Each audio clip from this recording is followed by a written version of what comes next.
Hi everybody, my name is Syeda Tahia and I am a business admin level 4 apprentice for UK Export Finance, which is a government department. In my day-to-day role, I am an exec officer for HR. So my role involves a lot of business admin activities, which is why my apprenticeship. And I'm extremely pleased and proud to be shortlisted as one of the nominees for the Charity, Voluntary Services and Public Services Apprentice Award. So thank you for giving me this opportunity. My journey to my apprenticeship has been quite typical of young people of my age. After finishing my A-levels, I went to university, or I applied for university because that felt like the only option available to me. However, after 2 months something happened and as a result I had to drop out. But in hindsight, it has been a blessing in itself because the course in the university were not up to my expectations and they were not really what I was hoping to do with my future. After that, I started doing some voluntary work for the charity sector before finally starting to apply for apprenticeships.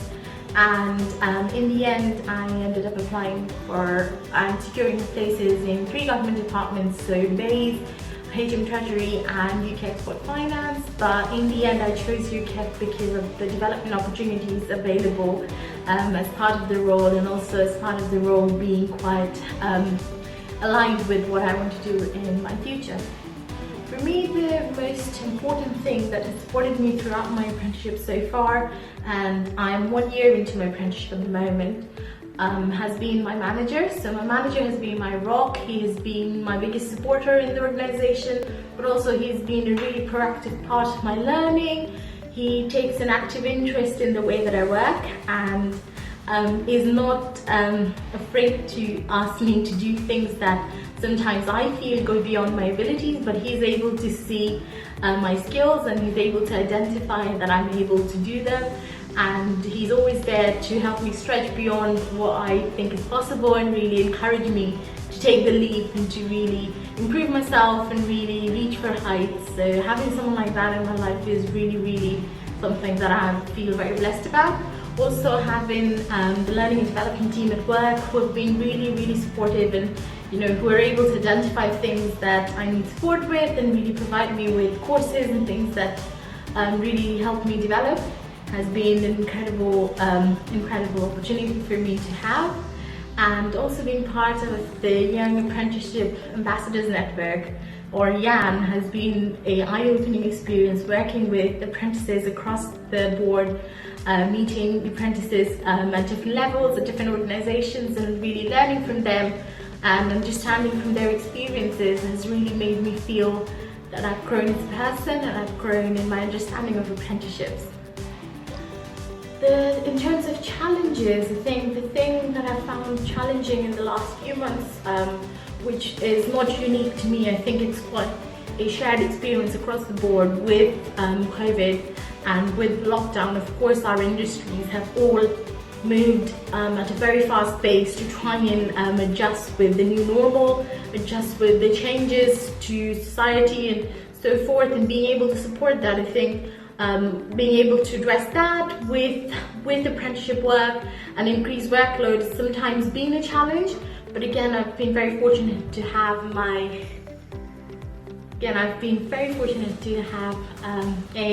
manager's support, my workplace's support, but also in the long term also being able to use the learnings from this period to support with my actual apprenticeship. So my learning mentor, or my talent coach as we call her, has been very supportive in helping me convert the learning from this process and really identify how it's helped me grow as a person. I think one advice for everyone who is considering apprenticeships is be open to learning. I think from my own personal experience, I think there is well, I'll tell you a story in a bit, but I think from my own personal experience, the one thing that works is being persistent. So you don't have to be perfect, you have to be persistent. So the story I want to say was, I'm going to leave you with 2 images. The first one is of me in 2015 when I went for my first apprenticeship interview or assessment centre at BBC. And long story short, I didn't make it, but at that point it felt like the end of the world, and I felt, oh my god, this is the end, I don't know what to do. And then the one on this side is of me in 2020, just before the lockdown, when I went to BBC for a talk about apprenticeships, to talk on the radio to a global audience about apprenticeships and my journey. So 1 year into my apprenticeship, talking about my journey, and if you had told me in 2015 that that was going to be me, I wouldn't have believed you. But just knowing that, you know, you don't have to be perfect, you just have to be persistent, is what got me through, and just keeping on learning from each moment. I hope you'll consider an apprenticeship, and I hope I'll be able to speak to you soon again. Thank you very much for watching.